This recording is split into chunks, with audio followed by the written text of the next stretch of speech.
portion, and we're happy to meet with you and greet you and pray that we'll have a worshipful time. Once heard a comment from a rabbi that worship is or study is the worship highest form of worship, and I don't know if that's true, but that's what he thought, and it kind of stuck with me. So when we study to show ourselves approved, workmen who needeth not to be ashamed, rightly divide the word of truth, we are worshiping in a good and positive way. So we're always happy to have our Torah portion in our services. If you would join me with the salute. We had the salute earlier for our sacrament service, but let's go ahead and have it now again. If you'd raise your hands with me. I salute you, O elect class, in token and remembrance that our leader is one, Jesus Christ. Amen.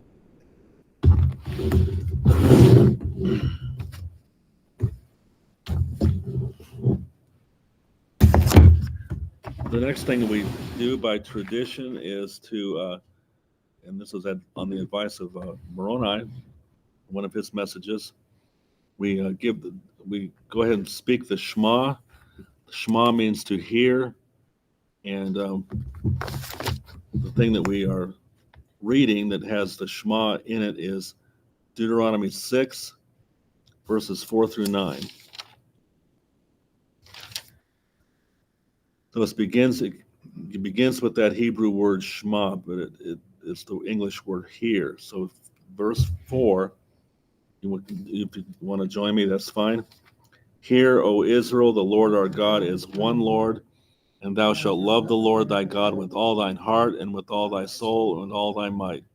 And these words which I command thee this day shall be in thine heart, and thou shalt teach them diligently unto thy children, and shalt talk of them when thou sittest in thine house, and when thou walkest by the way, and when thou liest down, and when thou risest up.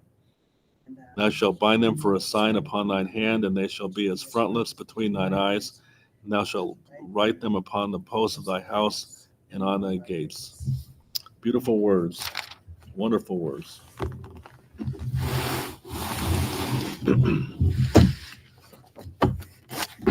All right. Why do we have Torah class when we have Torah class? What's the thing that's guiding that on the schedule? Easy question, but who can give me an answer? Anybody else have a little bit more information? Why are we having Torah class today? What's so special about today? I mean, this day and the Sabbath day, or is it the calendar day you're talking about? Well, yeah, keep going. You're on the right track. Okay, it is the Sabbath. The Sabbath just before what? Oh, the new moon. The new moon. Thank you. You go to the head of the class, Rex. It is a new moon. Okay. Now, this is different. This is new. This is, we never had I've been in the Restoration churches all my life. We never talked about the new moon, ever. We didn't talk about Saturday Sabbath. If we do, it was just that's old stuff done away. We don't do that anymore. We're in a revolutionary thing here where we actually think about the Saturday Sabbath because the Sealed Book of Mormon tells us to. And we also talk about the new moon. And the other part of information that goes along with the new moon is that the new moon comes on the beginning of a new month, okay? Now, because it's Hebrew words, I feel like our learning curve is out of whack and we don't remember those months very well. So I'm gonna ask this question. Of all the months we've talked about, is there any Hebrew month that sticks in your mind? Like you actually know a Hebrew month and you kind of learned that or remembered it. What Hebrew month do you know or remember? Abib. Okay, good. Well, except it's not Abib anymore.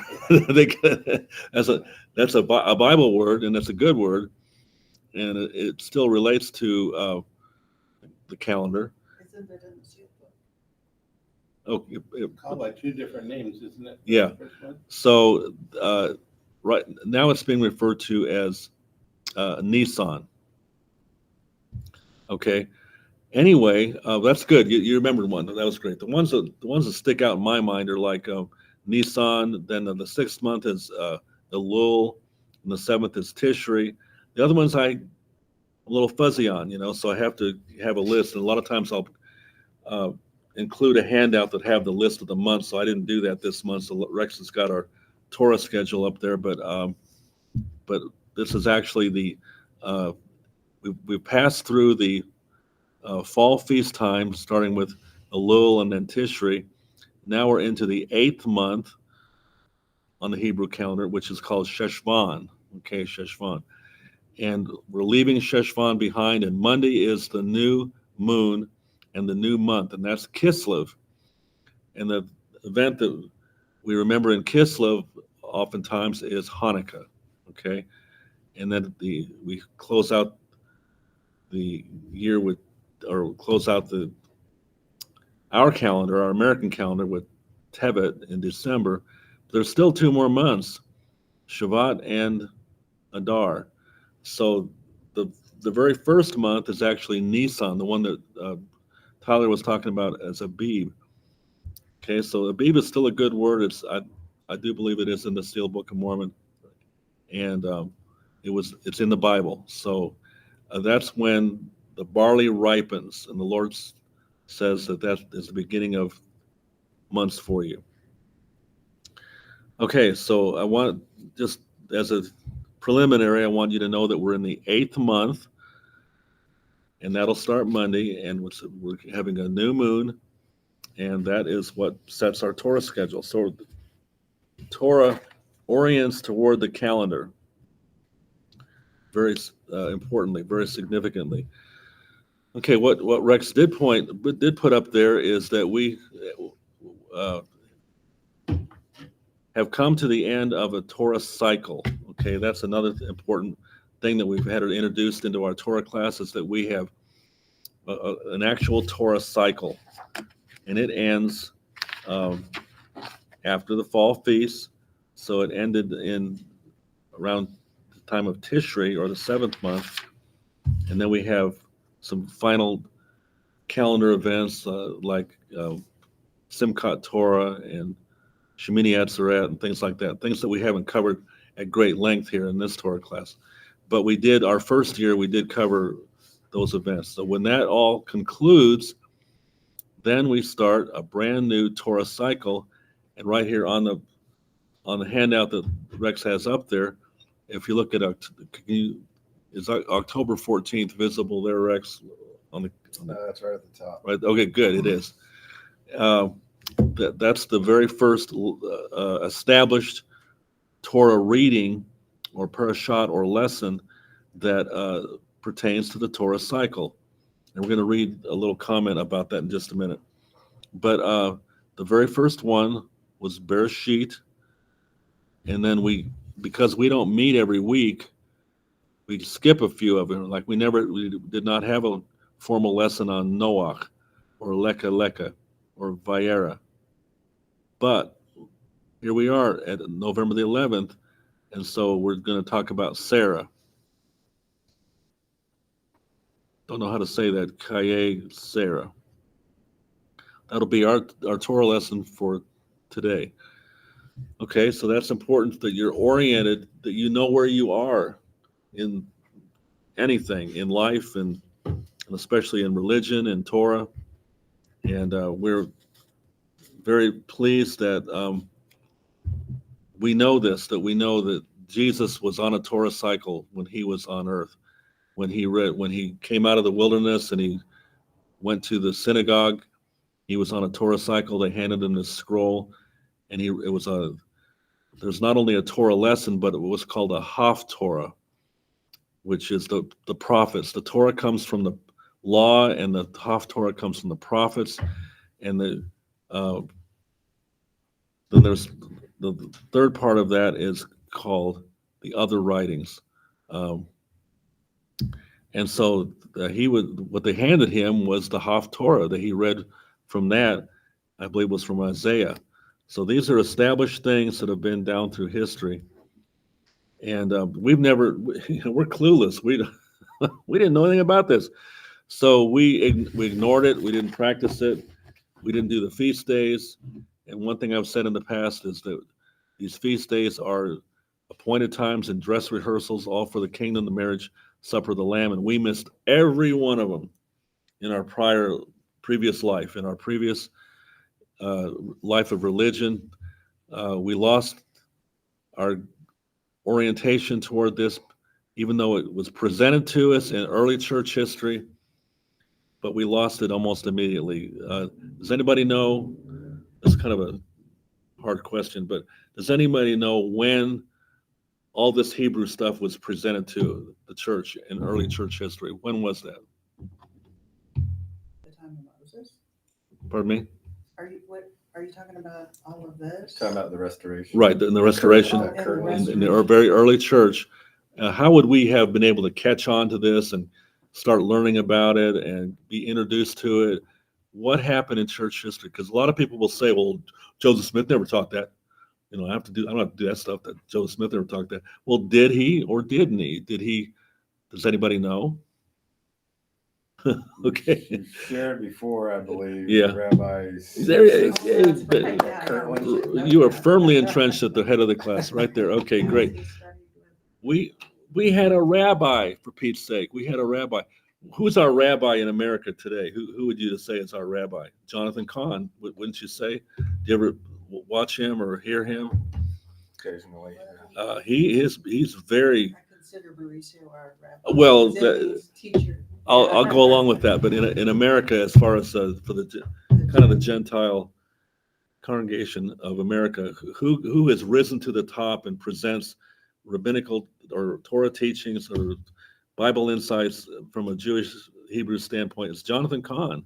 He's the one that talks about the significance of 9/11 and how this relates to prophetic things in Isaiah and other places, in Jeremiah. So does Mauricio. Okay, good. He talks about the Twin Towers it's in Isaiah. Yeah, Yeah. you're exactly right. Mhm. I wonder if he got it from Jonathan Cahn. No, he gets his information from the Lord. Okay, I believe that. I believe that. But anyway, I was over at Colburn Road, and it was interesting how this happened.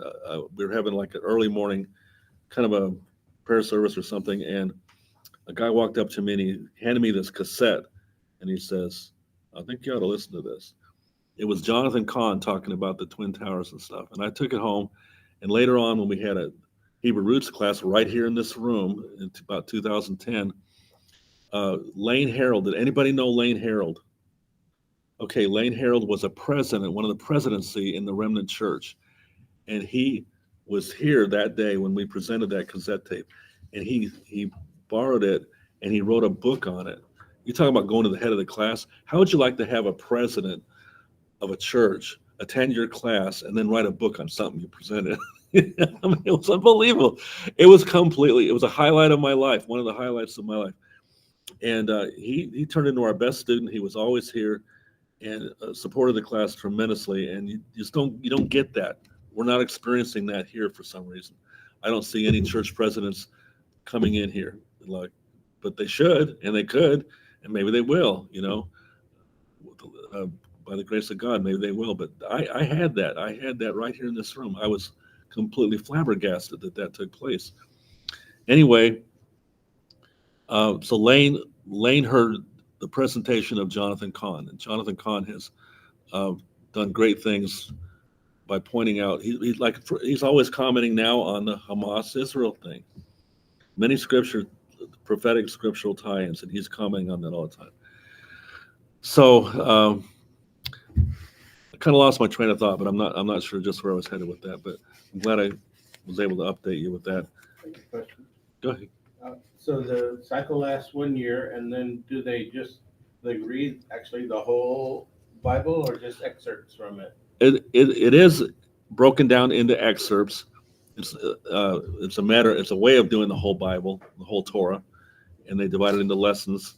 And so what you'll see here today is something on the lesson of Sarah. Okay, then let's go. Yeah, right there. Rex has got the right sheet up. Let's look and see where it says Torah portions.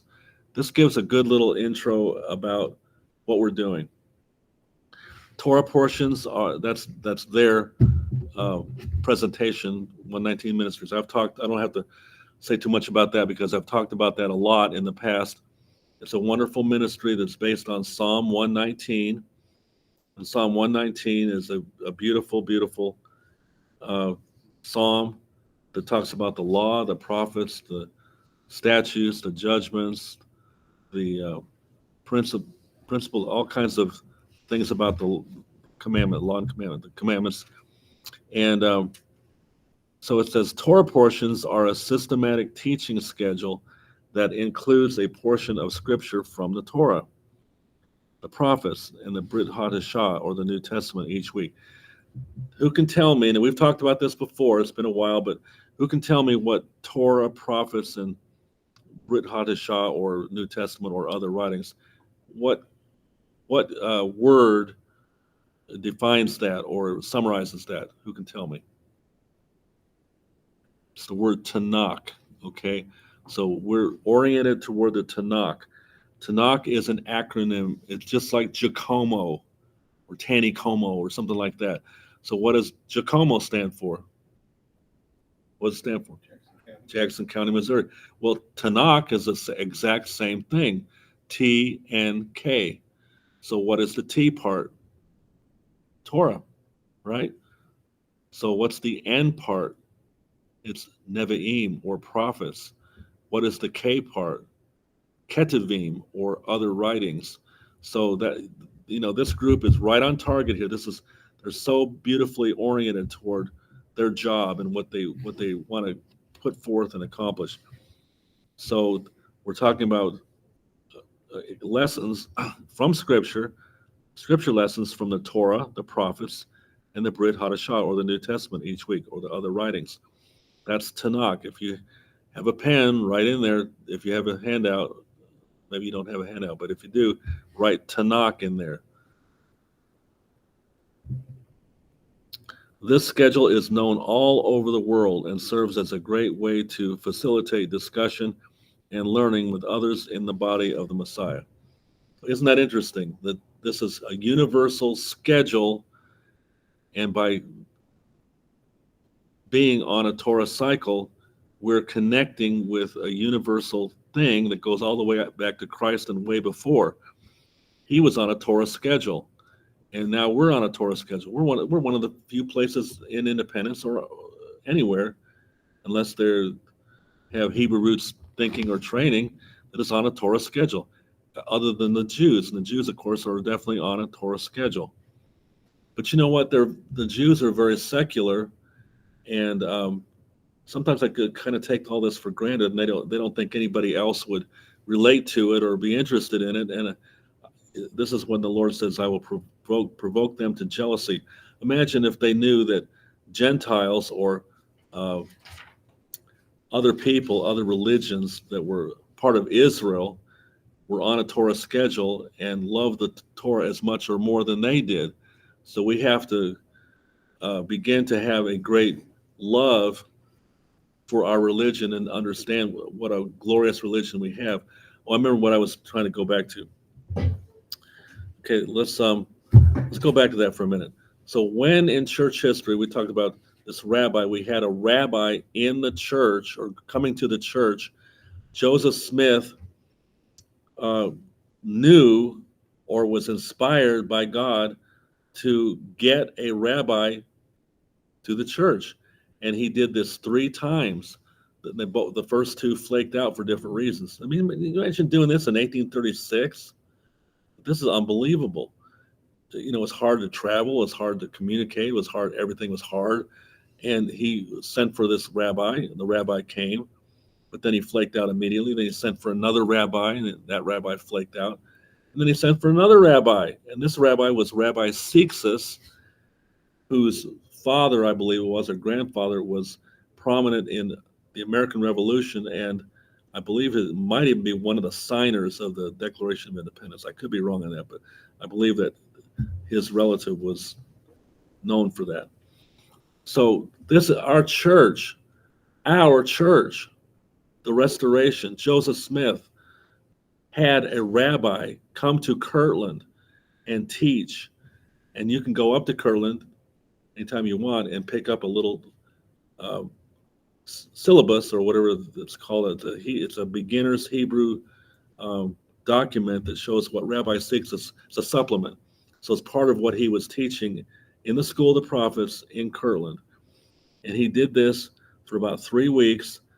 And what happened as a result, or what was the outpouring result? Maybe not direct, exactly because he did that, but right along with it, what was this huge outpouring result in 1836, right after Rabbi Six taught in the School of the Prophets? What was it? Is that when the bees were in? Yes, the temple was dedicated, and all these glorious events took place. Who appeared in Kirtland Temple? Jesus, Moses, Elijah, and Elias.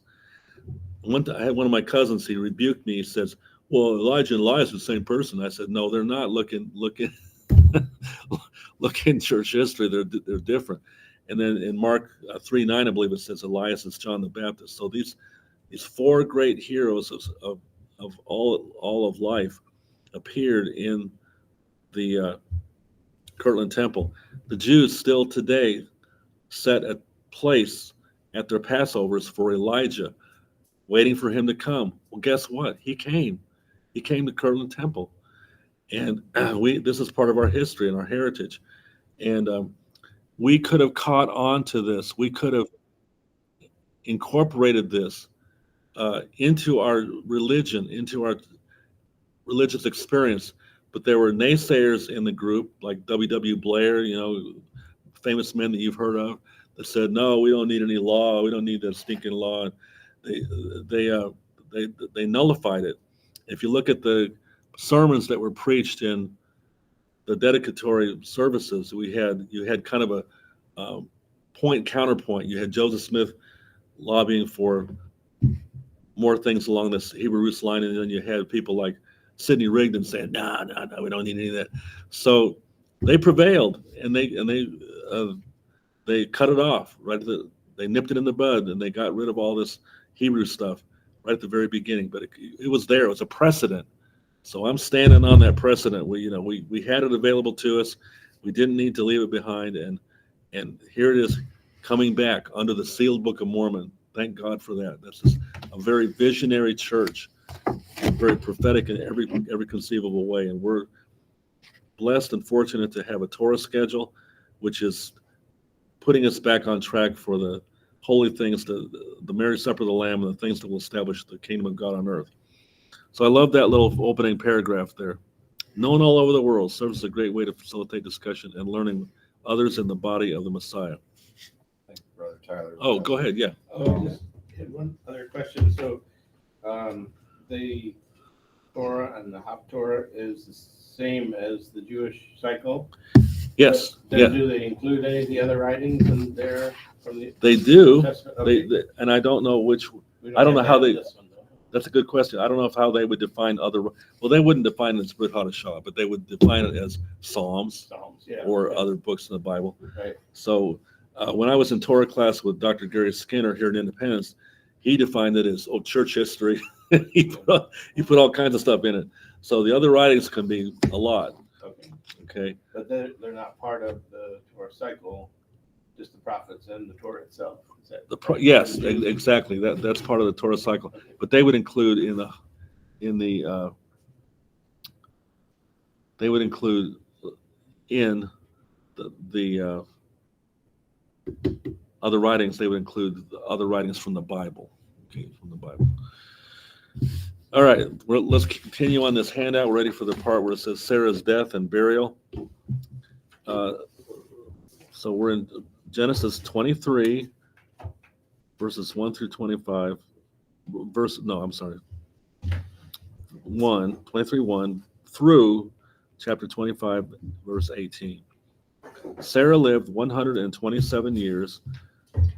These were the years of the life of Sarah. And Sarah died in Kiriath Arba, that is Hebron. And, if you ever go over to Israel, which I recommend, so all of you get your tickets. I know we're very interested. What's that? Except right now. Yeah, except, no, really, that's just a bad part of town. Gaza is just a bad part of town. We have Independence Center with a shooting here just the other day, and Tel Aviv is fine, Haifa is fine, all the other places in Israel are fine. Their tourism is going crazy. You just don't want to go to the bad part of town, over to Gaza, and get in trouble. So anyway, when I went to Israel, I had an eye-opening experience of the different parts of the lay of the land. And Hebron, what used to be the capital of, I think David made it his capital for 7 years, but it's not even Jewish anymore very much. It is basically given over to the Palestinians. So they don't respect it. They tear it up. They make it hard to be a Jew in Hebron. So, but isn't that interesting? That's where Abraham and Sarah were established. But in Israel today, it's a tough part of town, tough part of Israel. Okay, and Sarah died in Hebron in the land of Canaan, and Abraham went in to mourn for Sarah and to weep for her. And Abraham rose up from before his dead and said to the Hittites,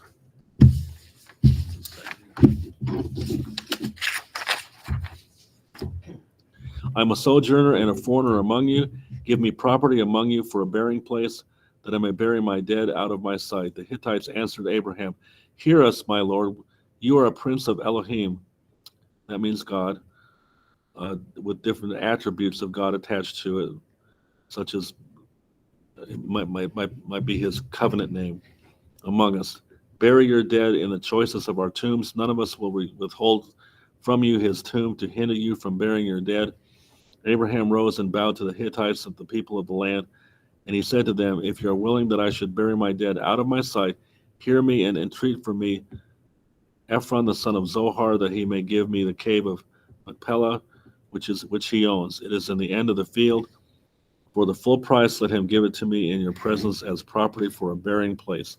Now Ephron was sitting among the Hittites, and Ephron the Hittite answered Abraham in the hearing of the Hittites, of all who went into the gate of the city, No, my lord, hear me. I give you the field, and I give you the cave that is in it.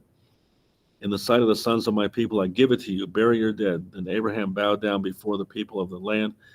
And he said to Ephron in the hearing of the people of the land, But if you will hear me, I give the price of the field, accept it from me, that I may bury my dead there. Ephron answered Abraham, My lord, listen to me. A piece of land worth 400 shekels of silver. What is that between you and me? Bury your dead. Abraham listened to Ephron, and Abraham weighed out for Ephron the silver that he had named in the hearing of the Hittites, 400 shekels of silver, according to the weights current among the merchants. So the field of Ephron and Machpelah, which was to the east of Mamre, the field with the cave that was in it, and all the trees that were in the field, throughout its whole area, was made over to Abraham as a possession in the presence of the Hittites before all who went in at the gate of the city. After this, Abraham buried Sarah, his wife, in the cave of the field of Machpelah, east of Mamre, that is Hebron, in the land of Canaan. The field and the cave that is in it were made over to Abraham as property for a burying place by the Hittites. I wish that all the sections of Israel had been kept in a sacred condition, or not given over to Palestinians or torn up or whatever. Like this whole, you always hear about the West Bank. Well, this was Ephraim's territory, but it's been given over to Palestinians, and they don't respect it. They don't care about it, and they tear it up. So everything is a kind of a controversy these days. All right, Isaac and Rebekah. Now Abraham was old, well advanced in years, and Yahweh, that's right there. That's the tetragrammaton. That is Yud, Hey, Vav, Hey. Those are Hebrew letters, kind of the English equivalent of Hebrew letters. Yud, Hey, Vav, Hey. Right. And when Abraham, when he was Abram, the way the Lord corrected gave him a covenant name was he gave him part of his name, the Hay. And so instead of Abram, it was Abraham. He gave him the Hay. And the same with Sarah. When she was Sarai, he gave her the Hay and made her name Sarah. And Yud-Heh-Vav-Heh, Yahweh. And from that, I've told you before a story where Nehemiah Gordon, a modern day Pharisee, has made it one of his life's missions to seek out this word, Yud-Heh-Vav-Heh, in any unsearched manuscript. There were a lot of them after World War II. The Nazis took away a lot of Hebrew manuscripts and Torah things. And they've been gathered up but not all looked at. So Nehemiah has looked at scores and scores of these things, and it was by tradition talked about by the rabbis. We will not discuss the vowels that go in there because we don't want to be talking about the name. We don't want to name God's name a lot and therefore make it common or not sacred. So it was a tradition that they would not pronounce them, even if they were written in. And so for the most part, when the Torah scrolls have been recreated, they don't put the vowels in. So Nehemiah made it his work to see if he could find the vowels, see if he could find scrolls that had the vowels. And I told you that incredible story where he was in the Jerusalem, the Museum of the Scroll. He was researching, and Eureka, he found one. And at that very moment, he got a call, and one of the Twin Towers had been hit. And that created a bookmark. He bookmarked the very moment that he found a vowel, and he didn't know if he'd ever find another one. So he went back to work, and he was working for about 20 minutes, and he found another one. And got a call again. Second tower had been hit. So you talk about creating a vivid memory of when the Lord gave you a holy find that he found a Torah scroll with the vowels. So since then, he's found lots and lots of them. He posts on Facebook all the time. You ever watch his postings? He'll discuss the research and the findings of these vowels. So from there, we get to the pronunciation of Yehovah. Well, we already kind of knew that. We've been singing Jehovah, right? Our Lord Jehovah reigns. So we're not really strangers to this subject. And we do call him by his name, and his name is not supposed to be hidden like the rabbis did. Sometimes they put up fences around things inappropriately, trying to protect the people from stuff they shouldn't be protected from, or disobeying the laws, or holding it not so sacred. But anyway, so we know the name of God is a good thing. We know what the name of God is. In Torah class, we learn what the name of God is. Because of Nehemiah, we can pronounce the name of God. And so when we encounter this, we can say Yahweh.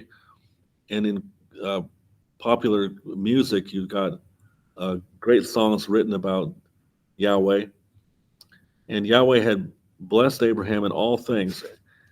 And Abraham said to his servant, the oldest of his household, who had charge of all that he had, put your hand under my thigh, that I may make you swear by Yud-Heh-Vav-Heh, Yehovah, Yahweh, the Elohim of heaven and the Elohim of the earth, that you will not take a wife for my son from the daughters of the Canaanites among whom I dwell, but I will go to my country and to my kindred and take a wife for my son Isaac.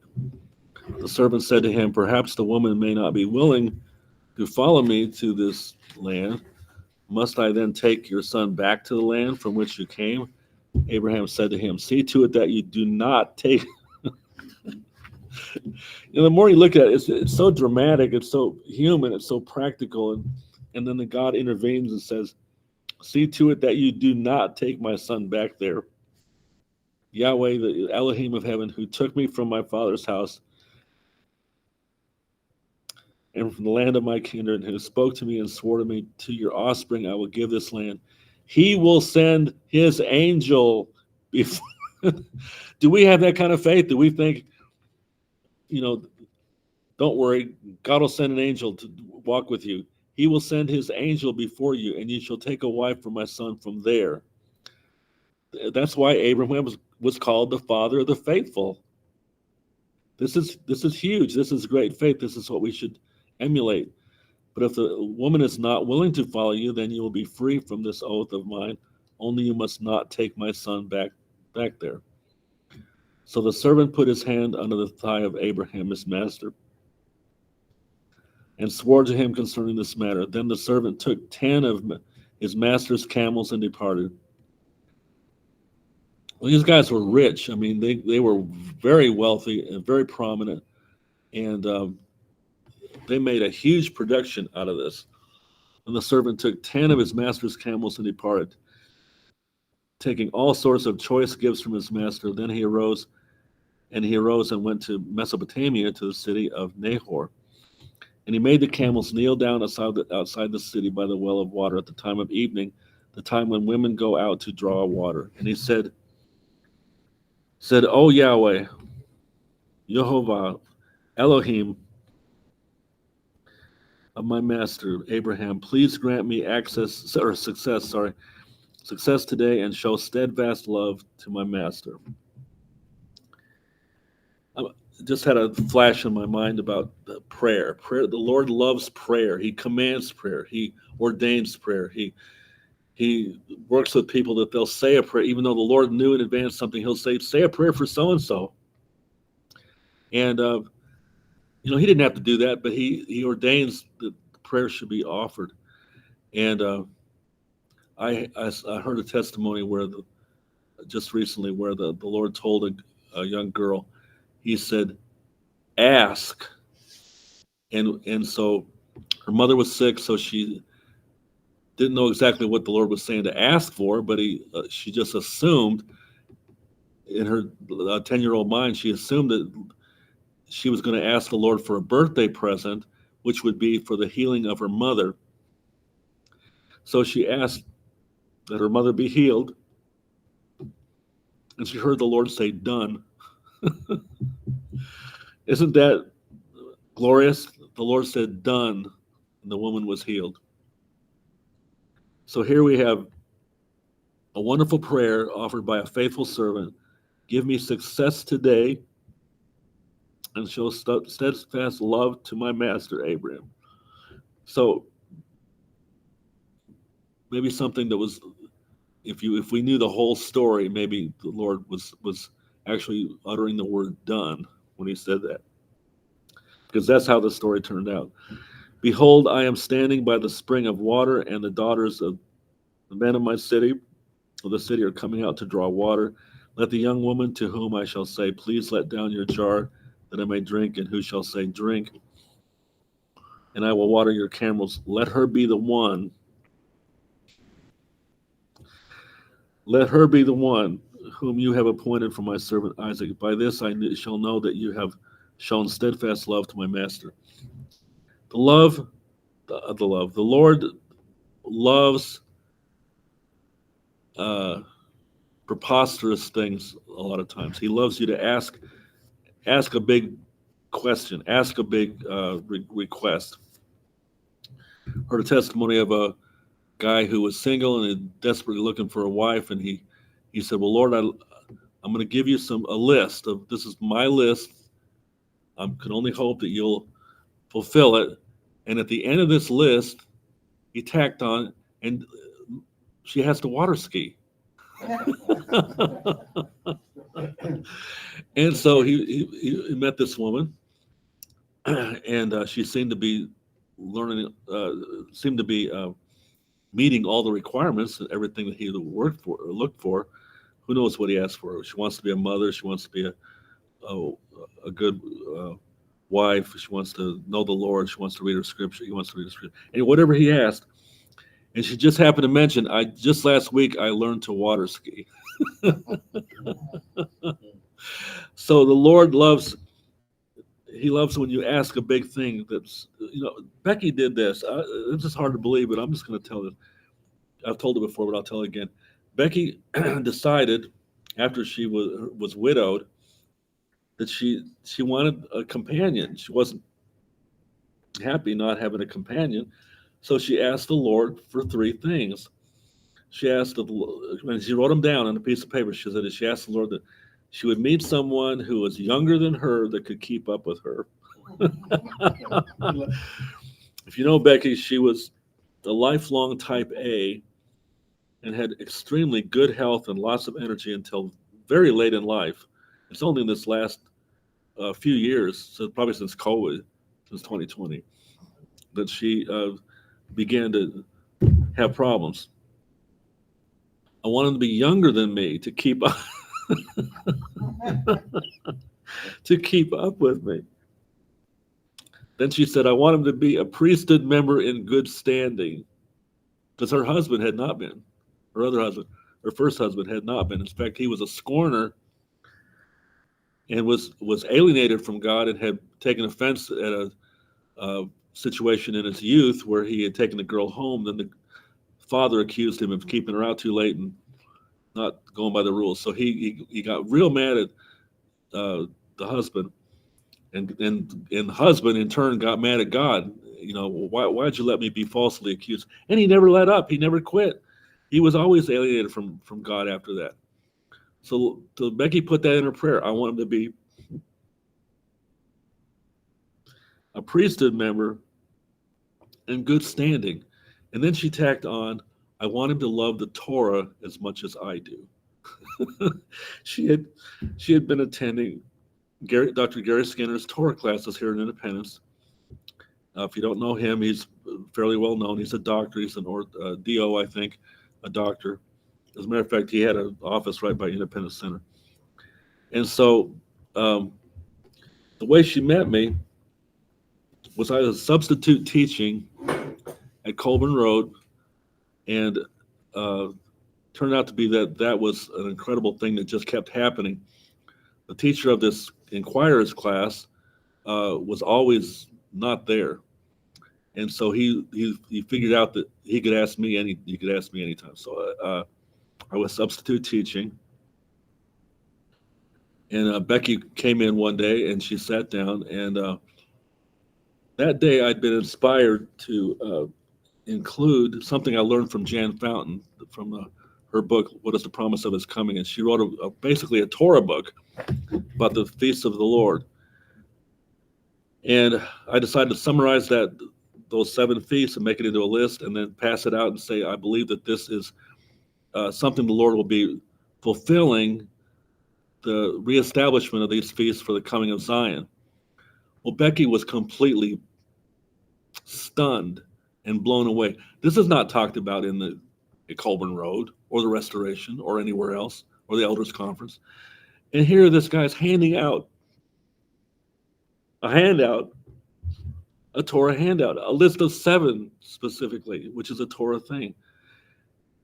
And needless to say, I had her full attention after that. And so we exchanged information. I had some interesting things to share with her, and that's how it got started. That's a wonderful. It's incredible. I get choked up just telling it. She said, and she said, Lord, when you bring this guy to me, you got to bring him to my doorstep because I don't know how to meet anybody. And here I'm standing in a class and handing out this handout. He brought me to her doorstep. Well, this is the exact same testimony. This is exactly what happened to Abraham and the servant. He's asking a really big thing,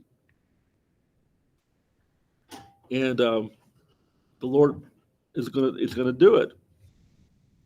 By this I shall know that you have shown steadfast love to my master, I got to be the answer to somebody's prayer. By this, I knew that the Lord had shown steadfast love to Becky, to me.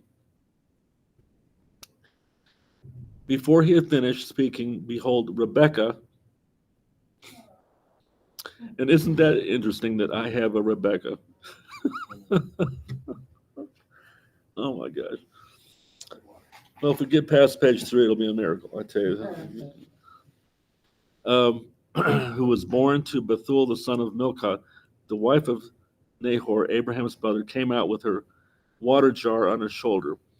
The young woman was very attractive in appearance, a maiden whom no man had known. She went down to the spring and filled her jar and came up. Then the servant ran to meet her and said, "Please give me a little water to drink from your jar." She said, "Drink, my lord."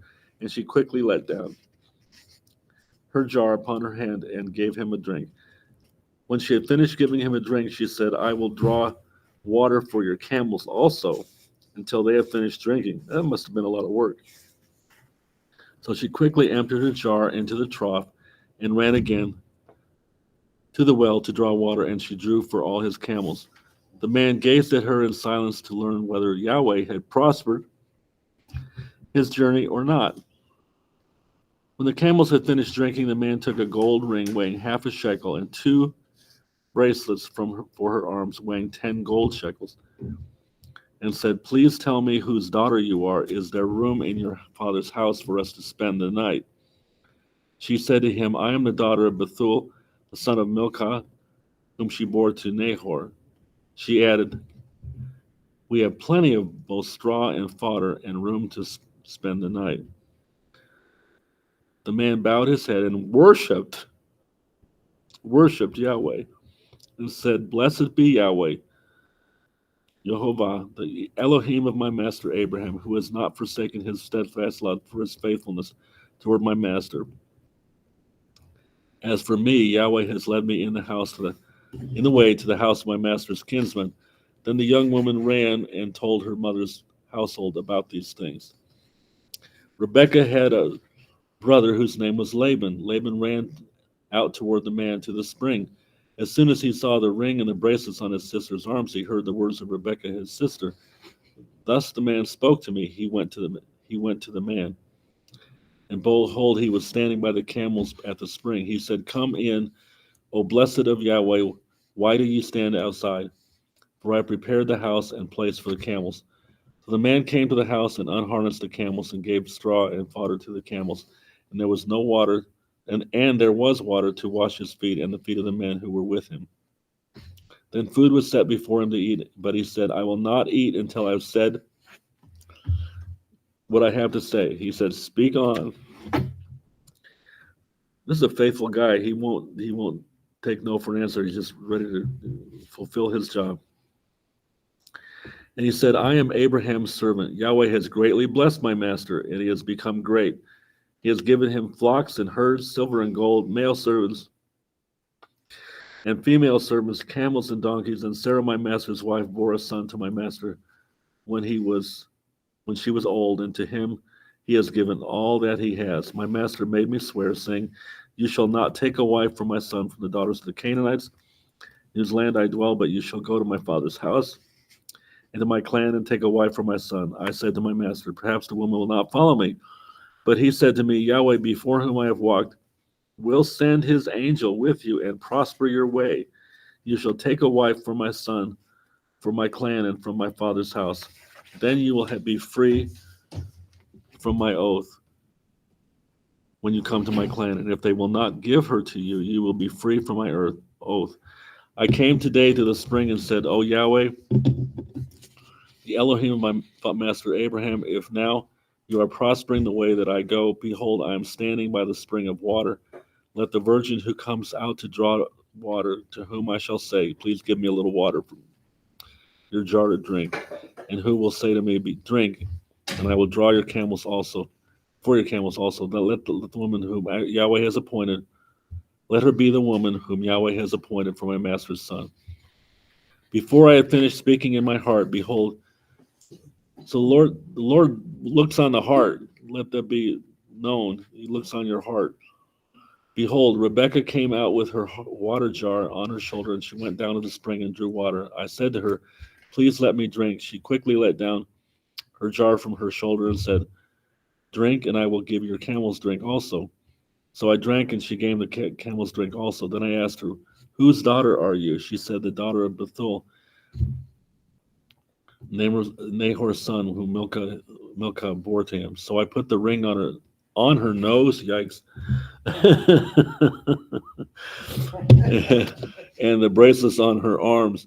Then I bowed in my head and worshipped Yahweh and blessed Yahweh and Elohim of my master Abraham, the Elohim of my master Abraham, who had led me by the right ways to take the daughter of my master's kinsman for his son. Now then, if you are going to show steadfast love and faithfulness to my master, tell me, and if not, tell me that I may turn to the right hand or to the left.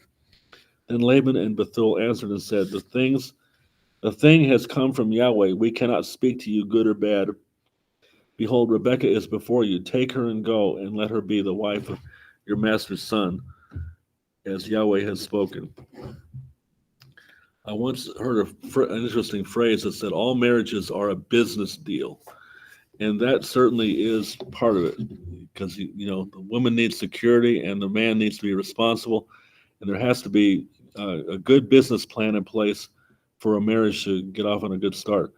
Well, he'd already laid out an incredible story, and it was for Rebekah to make a choice on this. She had the right information that this, not only would this be the Lord's choice, but it'd be a good business deal. When Abraham's servant heard their words, he bowed himself to the earth before Yahweh, and the servant brought out jewelry of silver and of gold and garments and gave them to Rebekah. He also gave to her brother and to her mother costly ornaments, and he and the men who were with him ate and drank. So they spent the night there. When they arose in the morning, he said, send me away to my master. Her brother and her mother said, let the young woman remain with us for a while, at least 10 days. After that she may go. But he said to them, do not delay me, since Yahweh has prospered my way. Send me away that I may go to my master. Then they said, let us call the woman and ask her. And they called Rebekah and said to her, will you go with this man? She said, I will go. Smart girl. So they sent away Rebekah, her sister, and her nurse, and Abraham's servant and his men, and they blessed Rebekah and said to her, "O our sister, may you become thousands of 10,000. May you become thousands of 10,000s, and may your offspring possess the gates of those who hate him." Now, if you're familiar with the Abrahamic covenant, it pops up over and over again in Scripture. In fact, it's so prominent that I began marking my Bible with A/C every time I saw it. And I was alert to that because I read the book Judah's Scepter, Joseph's Birthright. And these words are prophetic words that are terms of the Abrahamic covenant. So even in casual speaking, just talking to their sister, they're uttering words of the Abrahamic covenant. She did become the mother of thousands of 10,000, millions, and may your offspring possess the gates of those who hate him. This whole powerful covenant of a king and a kingdom is what the Abrahamic covenant is about. And here she became a key part of it in Isaac's ministry. Then Rebekah and her young women arose and rode on the camels and followed the man. Thus the servant took Rebekah and went his way. Now Isaac had returned from Beer Lahai, Roy, whatever that was, and was dwelling in Negeb. And Isaac went out to meditate in the field toward evening, and he lifted up his eyes and saw, and behold, there were camels coming. And Rebekah lifted up her eyes, and when she saw Isaac, she dismounted from the camel and said to the servant, "Who is that man walking in the field to meet us?" The servant said, "It is my master." So she took her veil and covered herself, and the servant told Isaac all the things that he had done. And Isaac brought her into the tent of Sarah, his mother, and took Rebekah, and she became his wife. And he loved her. So Isaac was comforted after his mother's death. Well, this is one of the greatest love stories of all time. I mean, we have whole channels created for love stories like Hallmark. But here, this is right here in the Bible, one of the greatest love stories of all time. Abraham's death and descendants. Abraham took another wife whose name was Keturah. She bore him Zimran, Jokshan, Midian, Ishbak, and Shua. Joshkan fathered Sheba and Dedan. The sons of Dedan were Asherim, Letashim, and Lemonim, whatever that is. The sons of Midian were Ephah, Epher, Hanok, Abida, and Eldah. All these were the children of Keturah. Abraham gave all he had to Isaac. Now that is front page news right there. That's why Hamas hates Israel. That's why you have Palestinians hating Jews. And there are other correlations with that, where the Abrahamic covenant was passed on to Isaac. It was not passed on to any of these Keturah people. It was passed on to Isaac, and was Esau sold his birthright. He could have had it, but he sold it, and then there's a funny phrase about marriage. Sometimes some bad marriages that get started on the wrong foot, they'll form and then storm. A good group will form, storm, norm, and perform, but a bad group or marriage will form, storm, and never stop. That's what these people have done. They formed, and then when all this was given to Isaac, they have stormed, and they're still storming. That's what every missile, every bomb, every bullet, everything that's going on over there is all because of storming, because all that Abraham gave, he gave to Isaac and passed on in the Abrahamic covenant. They had their own provisions and things, but it wasn't the Abrahamic covenant, and they know it, and they're mad about it. They're never going to stop being mad about it. All these were the children of Keturah. Abraham gave all he had to Isaac, but to the sons of his concubines, Abraham gave gifts, and while he was still living, he sent them away from his son Isaac toward the east country, to the east country. These are the days of the years of Abraham's life, 175 years. Abraham breathed his last and died in a good old age, an old man and full of years, and he was gathered to his people. Isaac and Ishmael, his sons, buried him in the cave of Machpelah, the field of Ephron, the son of Zohar, the Hittite, east of Mamre, the field that Abraham purchased from the Hittites. There Abraham was buried, and Sarah his wife. After the death of Abraham, Elohim blessed Isaac his son, and Isaac settled at Beer-lahai-roi. These are the generations of Ishmael, Abraham's son, whom Hagar, the Egyptian Sarah's servant, bore to Abraham. These are the names of the sons of Ishmael, named in the order of their birth. Nebaioth, the first born of Ishmael, then Kedar and Abdiel, Mibsam, Mishma, Duma, Massa, Hadad, Timor, Jeter, Nabish, and Kedema. These are the sons of Ishmael, and these are their names by their villages and their encampments, 12 princes according to their tribes. These are the years of the life of Ishmael. I'm going to make an editorial comment here. I was in a class one time, where there was a guy in there, and he absolutely hated the fact that these Palestinians are left out of the Abrahamic covenant. Now, there are people like that out there. Hard to believe that you encounter people that are just twisted like that. And so he one day he taught a class, and he said, I was determined to find the covenants to Ishmael. The covenants to that's not a good thought. That's not how the Lord operated. And so you're actually trying to overrule the Lord and figure out a way that Ishmael was blessed in a way that the Lord did not say he was blessed. So that's not a good thought. And there are people like that. These are the years of the life of Ishmael, 137 years. He breathed his last and died, and he was gathered to his people. They settled from Havilah to Shur, which is opposite Egypt in the direction of Assyria. he settled over against all his kinsmen. Well, that was a good summary. We have a little shorter summary next. I should give opportunity if there's any questions. Any questions or comments? Sure, go ahead. So I was curious because when I saw 10 camels, looked up how much can a camel drink, and one said 30 gallons, another said 50 gallons. Oh, wow. Sitting in a few minutes. So I'm thinking about Rebecca dishing out 300 gallons or 500 gallons of water.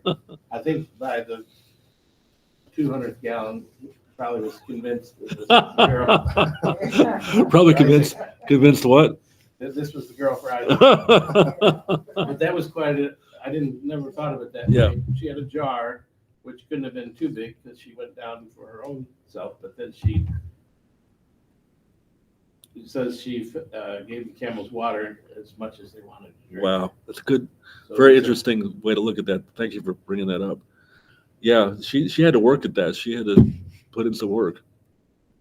See, that was, the servant had a really good prayer, because that is something that it would be special if a woman offered to do that. Right, absolutely. Yeah. Yeah, So a lot of people, when they pray about a companion or whatever, it's just like something really simple. right. I almost think that servant was the angel. That he just knew what to do. Well, it's what a wonderful story. I'm just unbelievable in all its parts, and it's just glorious. She never met him before, and she called him Lord, so she had some degree of respect for Right. people. Yeah. She had the right values, the right upbringing, the right family, the right everything, and she was the right woman for him. It was interesting too, though, that Abraham said, "You have to go down to this land of my forefathers to find a wife, but Isaac can't go down there." So there was something right about the people or the lineage, something not right about. I think in one place it talks about the gods that they're worshiping, but that's kind of a paradox, right? He had to go there for the wife, but He couldn't go down there. Isaac himself couldn't live there. There's a whole lesson on that. Isaac was special, and he was protected. And the Lord never let him to leave the land or anything. He stayed right there. He was very protected by God's power and love, and everything that happened to him signified that in this whole story of going away to get Rebecca, but he couldn't go himself. It signifies that. Brother Ian has raised his Yeah, hand. go ahead. Yeah, I just wondering how much you know about, what's happening today with Israel. Is that going back, millenniums to Ishmael and Isaac, or is it Jacob and Esau? Probably both, Yeah. all together in both. Right. Yeah. You can see this in 'Cause, scripture. Go ahead. This is this whole Israel-Palestinian thing is like, it's in the New Zealand, it's even here in New Zealand, there's certain people, there's like white liberals who are Right. wearing, headscarves, Palestinian headscarves, and, shouting, Hamas chants. And, these are like members of parliament, and, these are people brought up in, white privileged neighborhoods. And I'm wondering, doing this, they're basically taking sides with, the Palestinians, Hamas. Are they grafting themselves into, the tribe of Ishmael or Esau? Right. They don't realize. I don't know. It's funny to watch. I'll finish there. Thanks. That's a good point. Yes, you're exactly right. Lord said he would make Jerusalem a cup of trembling for all nations. Isn't it interesting how he can put a character test out there in current events to test all nations and how they're going to respond to Israel and who they're going to side with and who they're going to choose. That's why I said there's few that be that find it. The gate is narrow and few that there be that find it. Think of all hate in the colleges in America.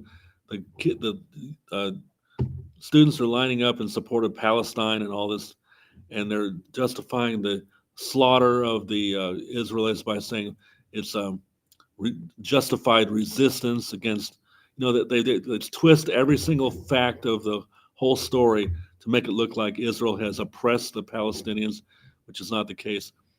So there's some really experts out there. Ben Shapiro is one of them, who are working overtime to set the record straight, and they're brilliant in the way they do it.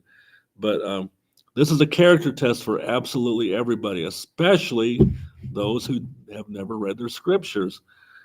And so if you read the scriptures, you'll understand what's on the front page and what we're hearing all over the world.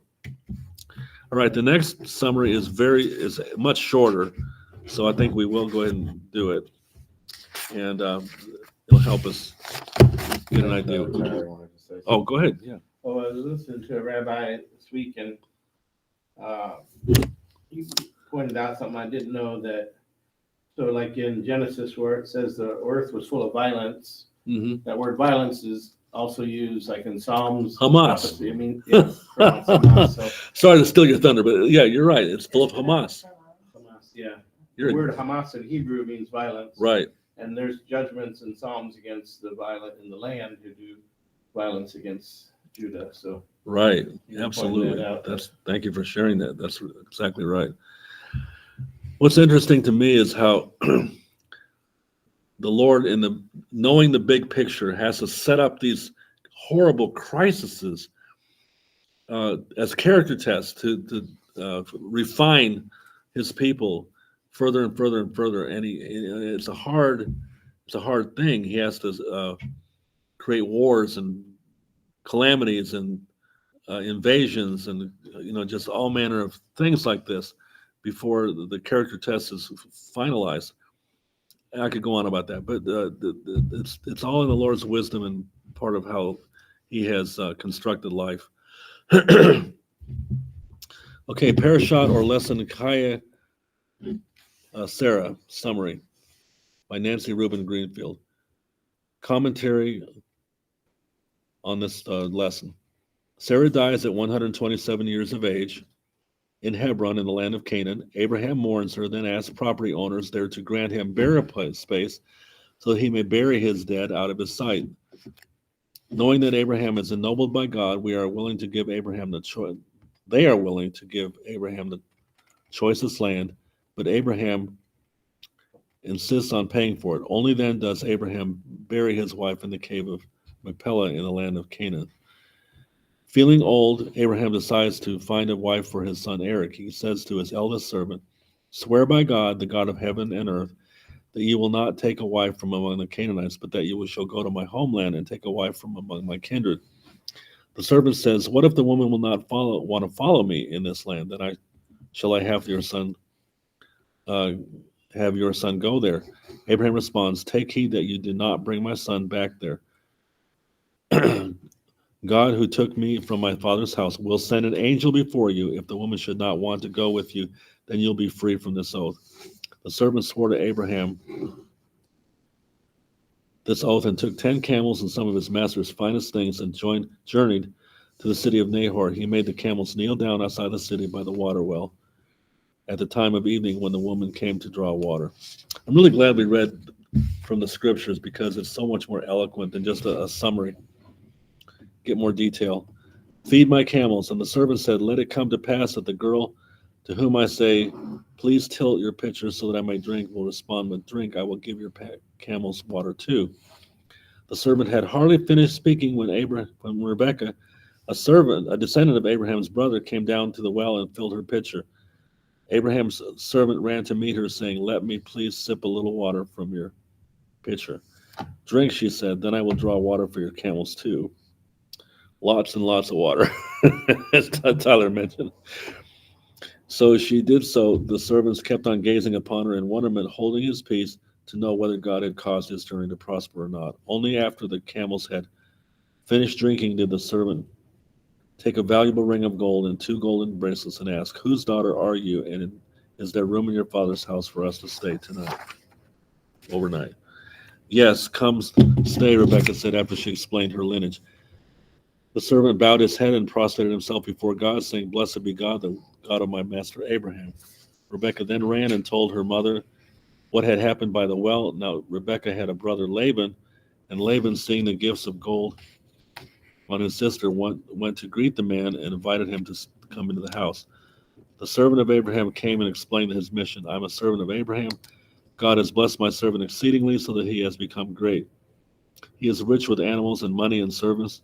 Sarah, my master's wife, bore him a son, and to this son Abraham will give everything. He asked me to leave Canaan to find a wife among his kinsmen. Abraham told me that the God to whom he is servant will send an angel and help me find the proper wife for his son.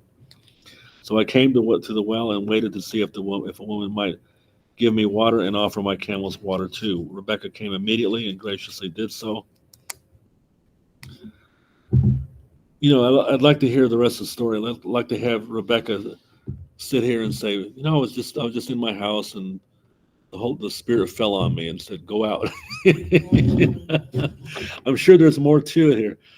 And graciously did so. I bless God for sending Rebekah to me and my master. Now tell me if you wish to deal in loving kindness and truth with my master so that I may know what to do. Permission from father. Laban and his father Bethuel said, the matter has come forth from God. Take Rebekah and go as God has spoken. When the servant of Abraham heard their words, he bowed low before God and brought forth articles of gold and silver for Rebekah and delicious fruits for her family. He stayed with the family overnight. The next morning, the family asked that Rebekah stay with them for a while. But Abraham's servant said to them, do not delay me, since God has caused my journey to prosper. You know, it's interesting that sometimes the Lord lets things happen immediately, and sometimes you gotta really wait. So in Jacob's case, he had to marry Leah first, and then Rachel, and he had to do 7 years, which was not too hard, and then 7 more years. And so you have to let the Lord be, let God be God, and every man a liar. You have to let God be God and do it in His own time. In this case, it was a fast situation. Do not delay me, since God has caused my journey to prosper. Then they called for Rebekah and asked her if she would go with this man. I will go, she said. Then they sent Rebekah away with a blessing, well, a huge blessing. Become the mother of thousands of tens of thousands, and may your offspring seize the gate of your enemies. Arthur Oakham, go ahead. What? Which Samson did. Yeah, which Samson did. Yeah, Samson seized the gate. tore him down, didn't he? They're awesome. Arthur Oakham had this statement. He said, when the naysayers spoke and said, he saved others, himself he cannot save. Arthur says, the Lord makes even his enemies speak prophetic truth sometimes. And here we have these people just kind of giving the daughter a blessing, but it was a prophetic blessing. It was an Abrahamic covenant blessing. They had no idea how prophetic the words were that they uttered over Rebekah. Now Isaac was meditating in the field when he saw camels coming. Rebekah took her veil and covered herself. The servant told Isaac all that had occurred. Then Isaac brought her into the tent of his mother Sarah. He married Rebekah, and he loved her, and only then was Isaac comforted by the loss of his mother. Abraham took another wife, Keturah. She bore him 6 sons, and those sons begat more sons. But all that Abraham had, he gave to Isaac. That should be in red letters. That's very, very important. There was no covenant to the Palestinians. This is all that Abraham, the entire Abrahamic covenant was given to Isaac, then passed on to Jacob and Israel. To the new wife's children, he gave them gifts and sent them away. Later, Abraham died satisfied at the age of 175. His sons Isaac and Ishmael buried him in the cave of Machpelah, where his wife Sarah was buried. It came to pass that after Abraham died, God blessed his son Isaac. Isaac dwelt near the well of the living one who sees me. Well, that's interesting. I'm glad they. What? I'm glad they kind of translated that.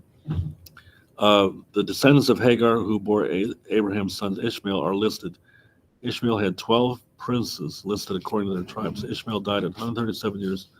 His people lived near Egypt. Well, I've included, but I won't, we're not going to do it, but I included something from Hebrew for Christians, which is a great source. And it also gives a good summary of all this and a little more information. It gives like this, what do you call it? Genealogy.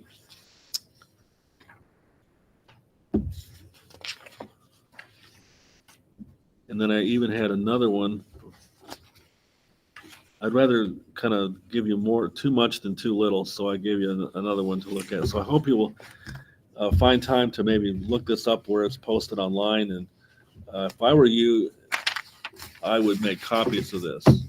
One of my, let's see, what shall we say here? Disappointments in my class is that I love to give handouts. So if you were in my class, I would immediately bless you with a handout. So when Renee came in, I gave her a handout. When Tyler came in, I gave him a handout. But online, I don't have that privilege unless you take the initiative and copy this out. So I hope that you will do that and include it with your notebook that I originally made up. And that way you'll have a great record of these Torah lessons. So we're going to go ahead and quit there, and I'll turn it back over to Rex. Tyler wanted to say Oh, yeah, I just did want to mention that in that story in chapter 21 where Hagar sent away and the child and with just a little food and water, and then she was put him under a bush so he could die. Right. And the Lord heard their prayer, and it says God was with the child, and then they had the blessing that the 12 princes would come from. So they did have a blessing, and even in the sealed book it says Keturah's children Abraham ordained to the priesthood. So they didn't have the blessing of Isaac, which was the Messiah, would come through him, and all Right. the blessings Right. of Abraham went to him. But they had maybe you could call it a lesser blessing, just like the Midian and other children of Keturah. So there was some continuity because the Lord was with the child. Yes, that's a very good point. Thank you. Esau didn't have a blessing because he gave his up. Yep. Yeah, he sold it. Yeah. But you're right, Tyler. And if they ever go, and I'm sure they'll do this, when they go trekking before God and say, oh, whining and complaining, well, where was our blessing and stuff? He'll do just what you did. He'll point out you had this and this and this and all this unlimited oil, and you could have made all your tribes prosperous and stuff. But he will have an answer for that. I find it interesting that the lineage of Ishmael had 12 Right. princes, the same as Jacob. Right. As it's funny how the Lord works. Yep. Let's see, there'll be no excuse. The Lord will point out how greatly they were blessed, and it didn't need, in their case, it wasn't for them to have the Abrahamic covenant, but they were still blessed, and they misused their blessing. And one of the phrases I've heard applied to the Palestinians is they never miss an opportunity to miss an opportunity. So they've proven that's how they live. And the Lord will explain that to them if they ever come complaining to him. Okay, I'm turning it over to Rex. Turn the camera around here. Oh, it doesn't want to stay put. Let me go the other way. Okay, now you can see the rest of the class. There you go. Okay, I don't know if I need the mic over here, but I'll go ahead and get it a little closer. You don't need to see us. Put it on yourself like you always do. Well, it's time for our season of prayer. What are your requests? I know you lift up leadership of the church and those specifically in the place of refuge. I also think we need to continue to pray for nations at war, Israel and Hamas, which is really probably financed by Iran. Also, Ukraine and Russia. I'm sure Sister Becky would appreciate us lifting her up in prayer also. Brother Fred, maybe for those who joined late, you could give an update on Sister Becky. Okay. She broke her hip on the 27th and was admitted to St. Luke's Hospital and had that hip repaired. She was in there for about a week or so. She's previously had also fallen and broken her arm, a little, not a huge awful break, but enough that she had to have a